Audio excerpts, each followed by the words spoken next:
I was motivated to come simply to serve. I wanted to give something back. A lot of my colleagues have come and gone and returned, and I felt I had something to contribute, and I wanted to. It makes me feel good about what we do as Americans and for being here. Basically because I didn't think it was right to say, let somebody else do it. It was time for me to step up and to do my part and do my piece to serve my country in the way that I could best. Being and serving here with the State Department and other agencies from the government, the Army and the other services help us all make a difference, and it's very rewarding. I came here because I'm kind of a Middle East guy, an NEA person, and this is kind of a key post for us. It's a fascinating country politically and socially. I came because of the work. It seems like it's a relevant policy area. I came here to make sure that the people who go out to do all this work to help rebuild Iraq are safe while they're out there doing it, because I think they should all come home to their families for all the good work they're doing here. I am here to help the Iraqi people organize their elections for the year of 2009. I came because I'm an Arabist. I wanted to volunteer for this part of the region, and I'm very happy to have come. As an opportunity to serve my country in a very challenging and constantly evolving environment. I came here because I wanted to put my little grain of sand in this magnificent project that is this new embassy compound. You know, I worked with ITEO back in D.C. and I wanted to see what this side of things was doing. And I'm really glad I came. I'm glad I'm getting such the experience with working with the finest diplomats, the finest military, the finest technical expertise, working in electricity, oil, water, all different sectors.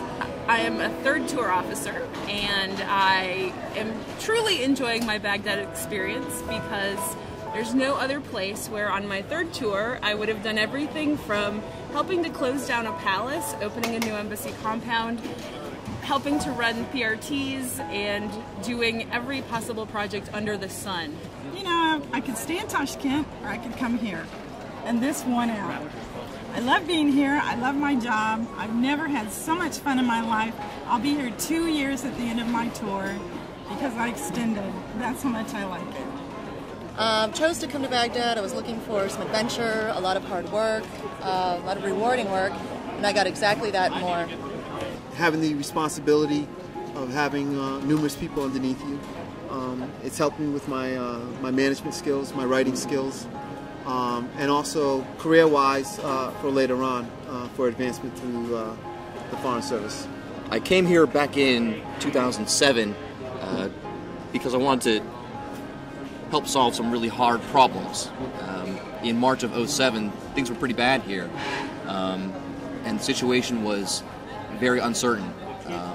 So being able to help with a national priority and tackle tough issues is what I wanted to do. And I got those in spades. My third tour, and I really wanted to get more hands-on management experience, and an assignment in Iraq really gives you that opportunity. I have found this to be probably one of the most challenging, exciting, interesting, frustrating jobs that I've ever had, and I've loved every minute of it, and I would do it again. Motivation, absolutely wanted to be part of history. We decided to come to Baghdad, my wife and I, for a whole bunch of reasons. There's sort of the standard package. There's a lot of considerations to keep in mind, but the most important for us was the eligible family member program that they have here now, which allows you to bring your spouse.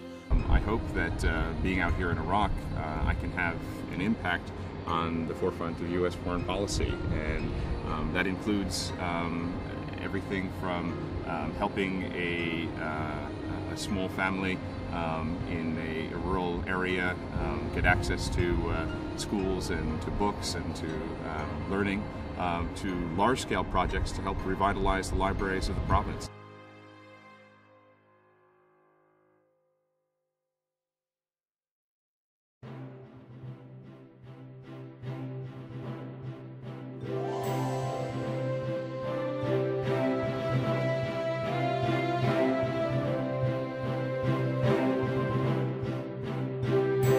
I would encourage anyone to take a look at coming into Iraq. It's a very exciting place. There's a lot of work here that needs to be done.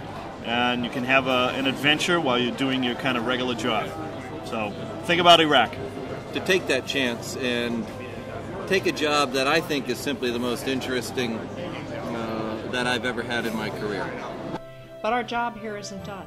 We've got an awful lot more to do. And there's still plenty of opportunity, plenty of chances to make history and to make a difference. But mostly I wanted to be part of history, and this place is history. I'm Brett Bruin, and I encourage bidders to consider Iraq as a remarkable adventure in your Foreign Service career. And day out, you feel that you can make some type of difference. I think regardless of politics and what have you, you can look at this situation, and we might feel that the majority of the work is done, and yet it isn't. There's so much more to do. We talk about a surge in one context, but I think now the next surge needs to continue, of that next generation of officers to come in and experience the new day in Baghdad. It's going to be extremely different, and we have extraordinary challenges ahead of us. We need officers with a great number of skill sets to now move beyond this transition we've made from the palace to the new embassy compound. We've helped the Iraqi people through this election process. And now, as Ambassador Crocker said, the difficult work begins. That is more characteristic of what we do as Foreign Service officers in the political section, in the econ section, consular affairs, in management section. And I welcome you to take on this challenge. And again, I truly believe it's going to be the toughest job you've ever loved.